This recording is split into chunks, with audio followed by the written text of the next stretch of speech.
Winning the fight for tax justice. How do we make multinationals pay?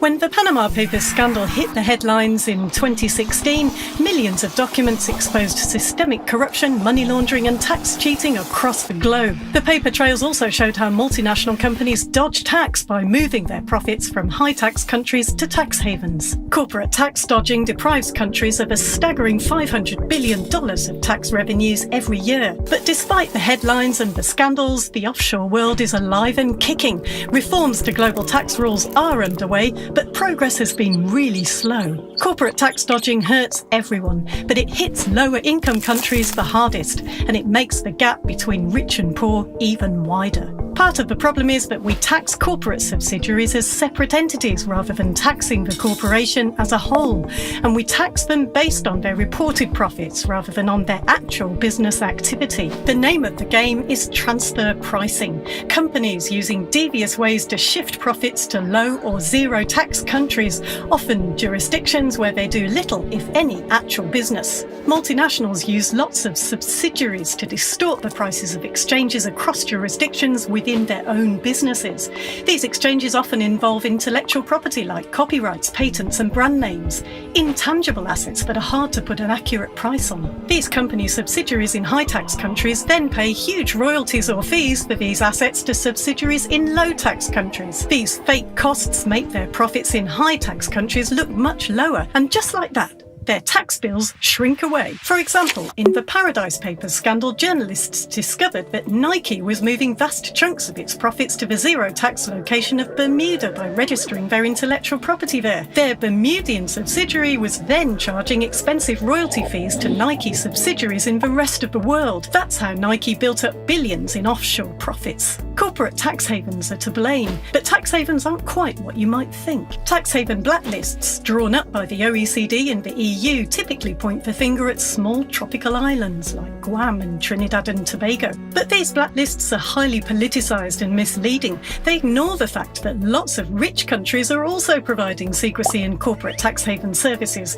They're also falling over themselves to offer companies tax cuts. Western banks and law and accountancy firms play a key role in helping multinationals shift their profits around the globe. The UK is the world's #1 offender when it comes to facilitating corporate tax dodging. The City of London's powerful financial services industry sits at the centre of a spider's web that stretches across the UK's network of satellite havens. The British Virgin Islands, Bermuda, the Cayman Islands, Jersey and the Bahamas are all linked to the UK, and they rank among the top 10 most harmful corporate tax havens. Other major players are the Netherlands, Switzerland, Luxembourg, Singapore and Hong Kong. Multinationals pay accountancy firms huge sums to conjure up these tax dodging schemes. These firms also lobby international organisations and governments to make sure laws and treaties work in their corporate clients' favour. Corporate tax rates have been falling since the 1980s. Countries are in a vicious race to the bottom, trying to attract investment by offering corporations generous subsidies, tax breaks and loopholes. But who wants to win a race to the bottom? And this race won't stop when the tax rates hit 0%. Meanwhile, bilateral tax treaties mostly work to the advantage of rich countries and corporate interests. The United Arab Emirates, the United Kingdom, France, Switzerland and the Netherlands, they're among the worst offenders for drawing up unfair tax treaties with poorer countries that limit their rights to properly tax the business that takes place within their borders. The real source of the corporate tax dodging problem is a colossal failure to update laws written over a century ago. These laws just aren't fit for purpose. The OECD's taken up the role of setting international standards and implementing reforms, but so far these reforms have amounted to little more than tinkering around the edges, and the problems got steadily worse.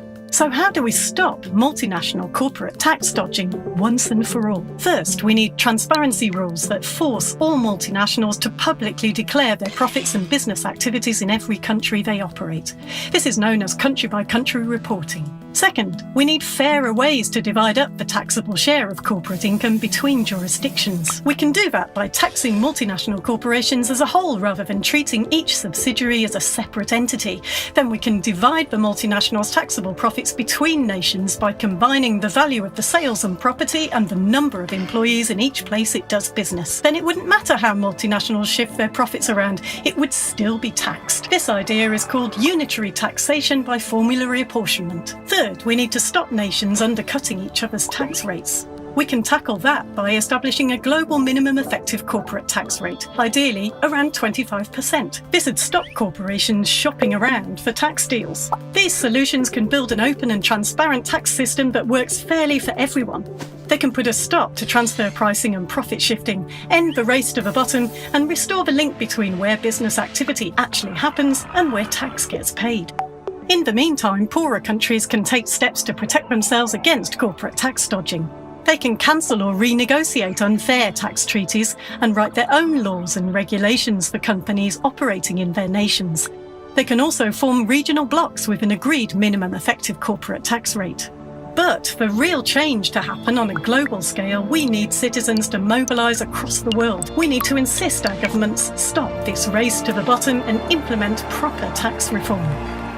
It may not feel like a hot-button issue like healthcare or education, but corporate tax dodging is hurting billions of us around the world. Governments are cutting spending on public services and inequality is rising to astronomical levels. Now we just need a sexy campaign slogan. What do we want? Public country-by-country reporting and unitary taxation by formula reapportionment. When do we want it? Now! But might need a bit more work.